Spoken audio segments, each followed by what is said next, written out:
মাত্র ২ মিনিটের একটা ভ্লগ আজকে আপনাদের সবার সাথে শেয়ার করব। অনেকদিন পরে একটা ভিডিও নিয়ে চলে এসেছি। প্রথমেই দেখতে পাচ্ছেন যে এখানে ফুচকা, কারণ আজকে আমরা কিভাবে ফুচকা বানিয়েছি সেটাই আমি আপনাদের সবার সাথে শেয়ার করব। ৫০ টাকা দিয়ে এই ফুচকার প্যাকেটটা কেনা হয়েছে। তার সাথে হচ্ছে অনেকগুলো আলু দিয়েছিলাম, সেটা আমি ভর্তা করব এখন। ভর্তাটা যেহেতু আমি করব এর জন্য রিদি আমাকে পেঁয়াজ কাঁচামরিচ খুব সুন্দর করে কেটে দিচ্ছে। গ্রামে গিয়ে আসলে একদম পারফেক্ট ফুচকা পাওয়াই যায় না, আর পারফেক্ট ফুচকা চাইলেই সবসময় খেতেও পারা যায় না। যার জন্য নিজেরাই চিন্তা করলাম যে আজকে একটু ফুচকা তৈরি করে খাবো, কারণ ফুচকা খাওয়ার জন্য কোনো সময় লাগে না, আর ফুচকা মন চাইলেই খেতে ইচ্ছা করে। প্রথমে চিন্তা করছিলাম যেহেতু এই প্যাকেটের ফুচকা আমি এর আগে কখনো বাসায় ভাজি নাই, এটাই প্রথমবার, চিন্তা করছিলাম যে এটা ফুলবে কিনা। এত কষ্ট করে অনেক আগে যেহেতু টক আর আলু ভর্তাটা তৈরি করেছি এর জন্য একটু চিন্তা হচ্ছিল, বাট ফাইনালি ফুচকাটা অনেক সুন্দরভাবে ফুলেছে। প্রত্যেকটা ফুচকায় অনেক ভালো করে ফুলেছে, একদম এরকম সাইজের। আমি একটু হালকা লাল করে ভেজে নিব, এতে করে খেতেও ভালো লাগবে, দেখতেও ভালো লাগবে। সেদিন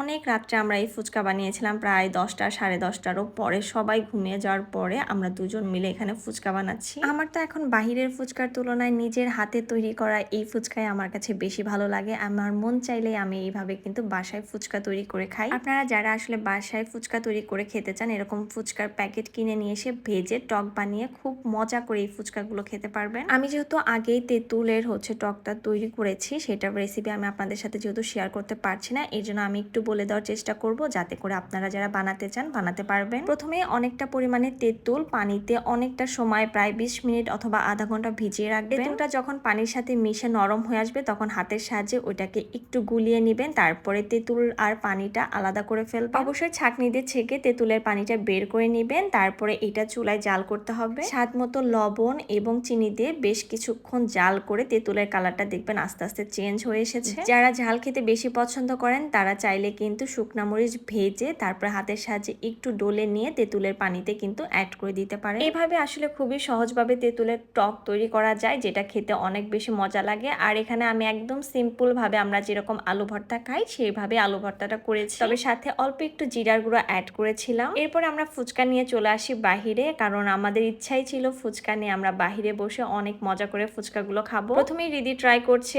আর ফুচকার টেস্টটা খুবই ভালো ছিল, তবে সাইজ এত বেশি বড়, মুখের তুলনায় ফুচকার সাইজ অনেক বেশি বড় ছিল। এমনিতে ওর অনেকদিন ধরে ফুচকা খাওয়ার ক্রেভিং হচ্ছিল, সব মিলে ফুচকাও মজা হয়েছে, আর আমরা অনেক মজা করে বাহিরে বসে ফুচকা খেয়েছি। আমি জানি যারা ফুচকা খেতে পছন্দ করে তাদের কিন্তু আমার এই ভিডিও দেখলে এখন ফুচকা খেতে ইচ্ছা করবে, তাই যাদের ইচ্ছা করবে অবশ্যই বাসায় তৈরি করে খাবেন। Thanks for watching my video. আল্লাহ হাফেজ।